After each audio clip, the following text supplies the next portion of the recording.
ચાલો હવે એક એક્સરસાઇઝ છે પહેલી,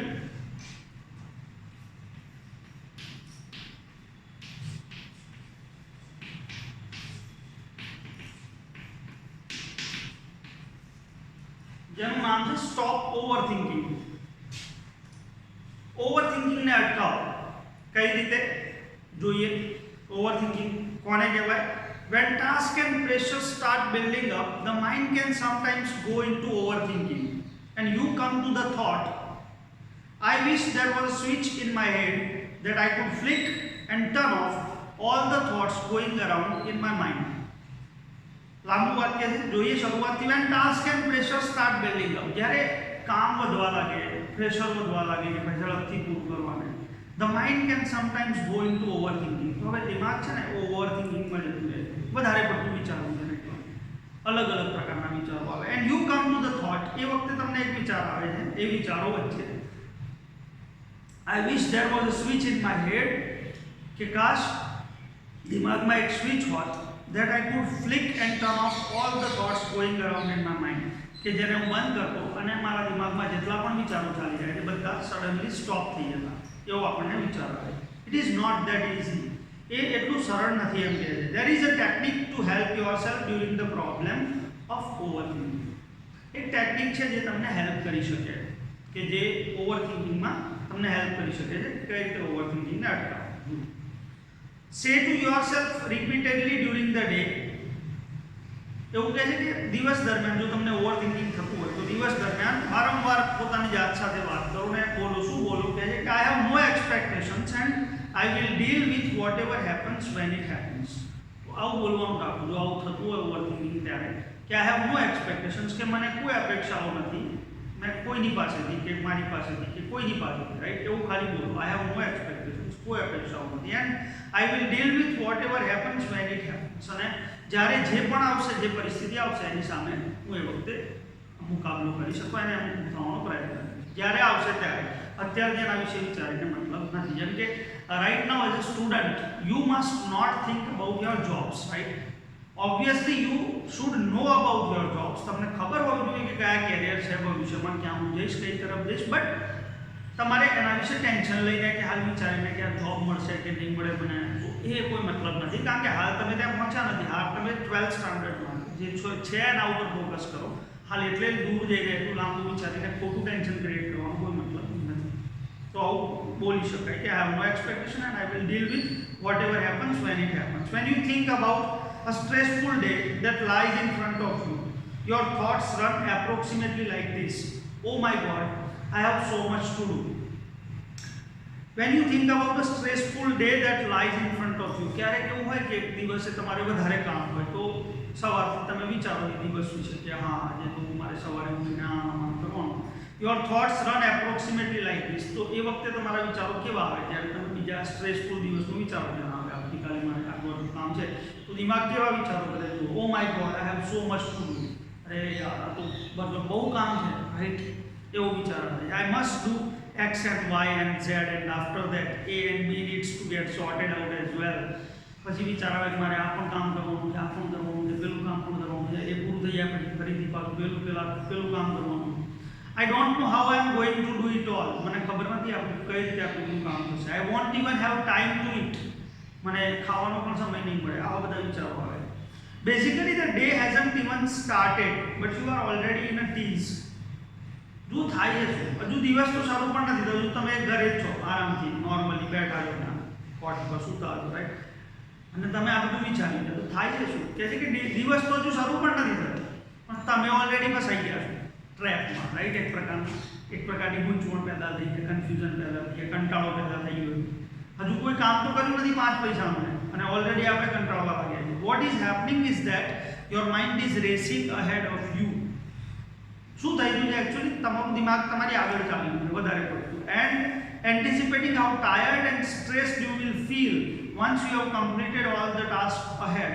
અને એ ઓલરેડી એન્ટિસિપેટ કરી રહ્યું છે, આગળ જે આવવાની જે ઘટનાઓ એને ધારી રહ્યું છે, એના વિશે વિચારી રહ્યું છે કે જ્યારે એ કામ હું કરીશ, એ કામ પૂરા કરીશ તો એ કામ કરતાં કરતાં મને કેટલો થાક લાગશે અને કામ પૂરું કરીને હું કેટલો થાકેલો હોઈશ, રાઈટ? તો એ એના વિશે તમે પહેલેથી જો કામ શરૂ પણ નથી કર્યું અને તમે ઓલરેડી એનો થાક ફીલ કરવા લાગ્યા તો આગળ જાય. These frantic thoughts start weakening your energy. આ જે આડા આવડા એકદમ વાઇલ્ડ પ્રકારના વિચારો છે, વિચિત્ર વિચારો છે, રાઈટ, એ તમારી એનર્જીને ડ્રેન કરવા લાગે છે, એ નબળી કરવા, વીકન કહે છે ને, વીક એટલે નબળું કરવું, વીકન એટલે, તો તમારી એનર્જીને ડ્રેન કરવા લાગે, નબળી કરવા લાગે છે. And as a result you are entering into a busy day with only half of your normal energy. અને થાય છે શું, આનું પરિણામ જુઓ તમે કેટલું વિચિત્ર આવે છે ને, દુઃખદ પરિણામ જેને કહેવાય કે આના કારણે you entering in a busy day with only half of your normal energy. સૌથી બીજી દિવસમાં તમે પ્રવેશો છો, જે દિવસે ખરેખર તમારે ડબલ એનર્જી સાથે જવું જોઈએ, કારણ કે કામ ડબલ છે, એ દિવસે તમે હતી એને પણ અડધી કરીને જાઓ છો એનર્જીને, કારણ કે ઓલરેડી તમે ઘરે બેઠા બેઠા આખા દિવસનો થાક લઈ લીધો છે દિમાગ પર, રાઈટ, તો ઓલરેડી તમારી એનર્જી ડ્રેન થઈ ગઈ છે, તો આ તો થવું જોઈએ નથી, બિલકુલ વિરુદ્ધ થાય. એટલે એના પરિણામે થાય શું કે તમે અડધી એનર્જી સાથે ગયા, ઓલરેડી થાકેલા માનસિક રીતે, then when you end up shattered at the end of the day you seem to have proved that you were right all along. અને સ્વાભાવિક રીતે હવે શું થશે, તમે જાણો છો કે તમે ઓલરેડી માનસિક રીતે થાકેલા છો અને બીજી ડેમાં પ્રવેશ્યા છો, કામ તો કરવાનું જ છે, એ કામ કરવાના, કામ કરતા કરતા કંટાળો વધશે એમ કરતા કરતા દિવસ પૂરો થયો, તો સાંજે તો સ્વાભાવિક રીતે તમારી હાલત બહુ ખરાબ થઈ ગઈ છે. પછી સાંજે જ્યારે તમે ઘરે આવો તો કે યુ ફાઇન્ડ યોરસેલ્ફ શેટર્ડ, તમે જાણે કે બધી રીતે વિખરાઈ ગયા હોય ને, અસ્તવ્યસ્ત થઈ ગયા માનસિક અને શારીરિક રીતે, તો એવી હાલત થાય. જ્યારે પાછા એ વખતે તમે you prove that you are right all along, અને એ વખતે પાછા પોતાની જાતને વિચારો સાંજે બેઠા બેઠા, તમને લાગે છે કે હા યાર હું સાચો હતો, સવારે હું આ જ વિચારતો હતો કે આવું થશે, સાંજે એવું થયું, મતલબ કે તમને એવું કન્ફર્મેશન મળી જાય કે હા હું જે વિચારું છું ઓકે જ, એકચ્યુઅલી તમે ખોટું વિચારી રહ્યા.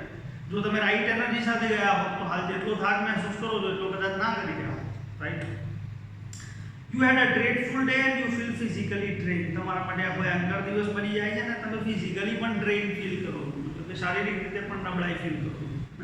તો થયું શું એકચ્યુઅલી કે તમે ખોટો થાક મહેસૂસ કર્યો, અડધો તો ખોટો થાક લઈ લીધો, અડધો તો લાગવાનો હતો કામ કરીને, પણ જે નહોતો લાગવાનો એ થાક પણ લઈ લીધો. In order to have the maximum energy available at the start of busy day, use I have no expectation and I will deal with whatever happens when it happens. તમારે જો આ પ્રકારના બીજી ડેમાં જવું હોય મેક્સિમમ એનર્જી સાથે, તો શું બોલવું કહે છે, પેલું વાક્ય જે આપણે અગાઉ આપ્યું સ્લોગન કે આઈ હેવ નો એક્સપેક્ટેશન્સ, મારી કોઈ અપેક્ષાઓ નથી, and I will deal with whatever happens when it happens, as a form of મંત્ર, એટલે મંત્રની જેમ બોલું કે જ્યારે જે આવશે સામે ત્યારે હું એનો ફેસ કરીશ અને સામનો કરીશ. You will notice how your body start relaxing at the thought of no expectation. તમે તરત જાતે જ નોટિસ કરશો કે તમે જેવું આ નો એક્સપેક્ટેશન્સ બોલો છો તો તમારું બોડી જે છે એ કેવું રિલેક્સ થવા લાગે. This relaxation tells you that you have just stopped yourself from wasting valuable energy. અને આ રિલેક્સેશન જે છે એ તમારી બોડીમાં જે પણ એનર્જી વેસ્ટ કરી રહી હતી એ એનર્જીને વેસ્ટ થતી અટકાવશે, એવું તમે ફીલ પણ કરશો.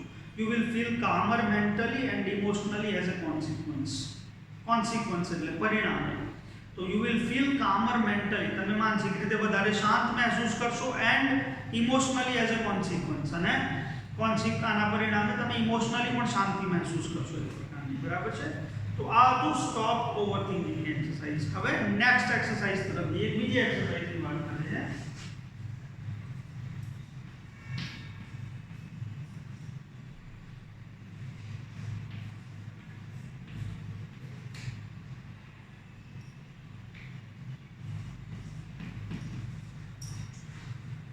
સેલ્ફ હિપ્નોસિસ. હિપ્નોસિસની વાત કરીએ, સેલ્ફ એટલે તો જાતે તમને ખબર છે ને, હિપ્નોસિસ એટલે સંમોહન એવું કહે છે.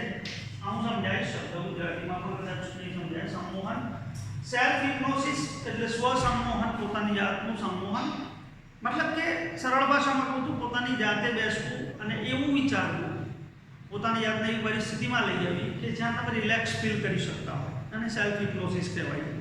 શું કરવાનું કહે છે જોઈએ એક્સરસાઇઝમાં. You can use this self-hypnosis or a state to relieve mental stress. તમે આ જે self-hypnosis state છે, state શબ્દને સમજો. હા, અહીંયા state એટલે અવસ્થા.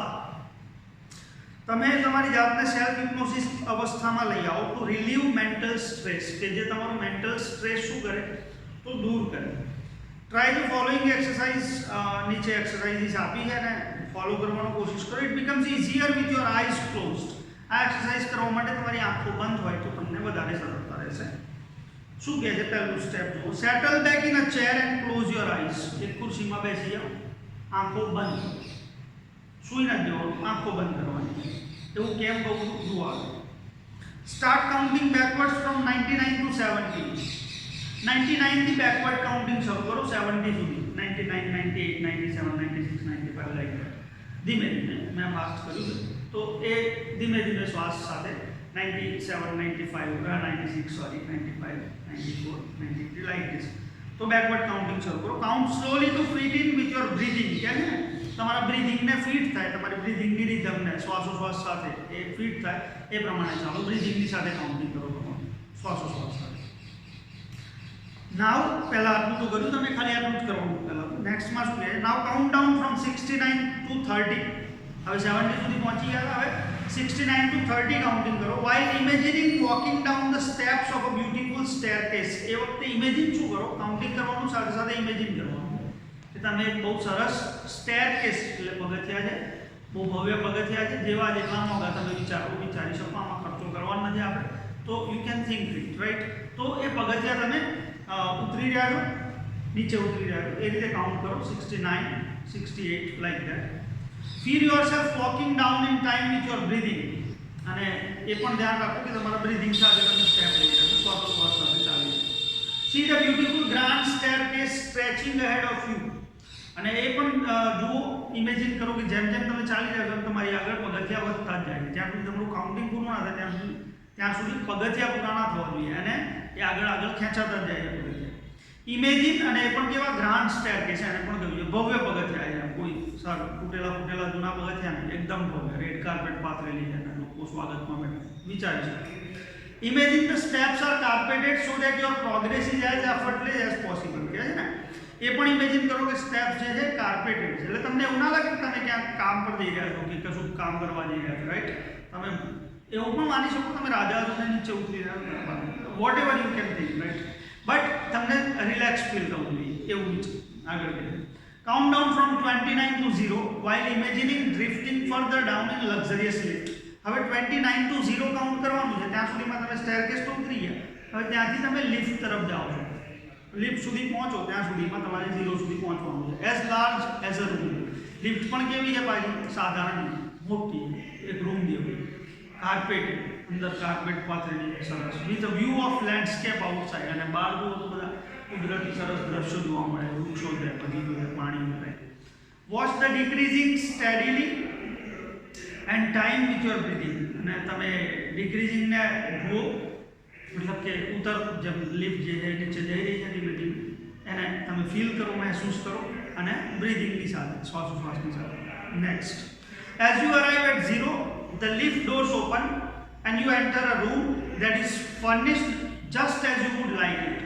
જેવા તમે 0 પર પહોંચ્યા તો લિફ્ટ ડોર્સ ખુલે છે and you enter a room that is furnished just as you would like it. અને તમે એક રૂમમાં પ્રવેશો છો જે બિલકુલ એ રીતે ફર્નિશ્ડ કરેલું છે, બધું જે રીતે ગોઠવાયેલું છે જેવું તમને ગમે, તમારું ફેવરિટ છે. It was all your favorite things in it and it is totally private. એક તો બધી તમને ગમતી વસ્તુ ત્યાં મૂકેલી છે and totally private છે, ત્યાં કોઈ ડિસ્ટર્બન્સ નથી. Find a comfortable chair in your room and settle back in it. અને શું કહે, હવે ત્યાં તમારી ઇમેજિનેશનમાં ત્યાં એક ચેર છે સરસ, જે તમને ગમે છે ચેર મળી, ત્યાં જઈને બેસી જાઓ અને કમ્ફર્ટેબલ થઈ જાઓ. Remain there in your imagination until you feel rested and refreshed. Then open your eyes again. ત્યાં તમે ઇમેજિનેશનમાં ત્યાં સુધી રહો જ્યાં સુધી તમને રેસ્ટ એકદમ લાગે, રિલેક્સ લાગે, અને પછી ધીમે ધીમે આંખો ખોલી નાખો, રાઈટ. તો આ રીતે સેલ્ફ હિપ્નોસિસમાં જઈને તમે સ્ટ્રેસને રિલીવ કરી શકો. આપણી સેકન્ડ એક્સરસાઇઝ છે.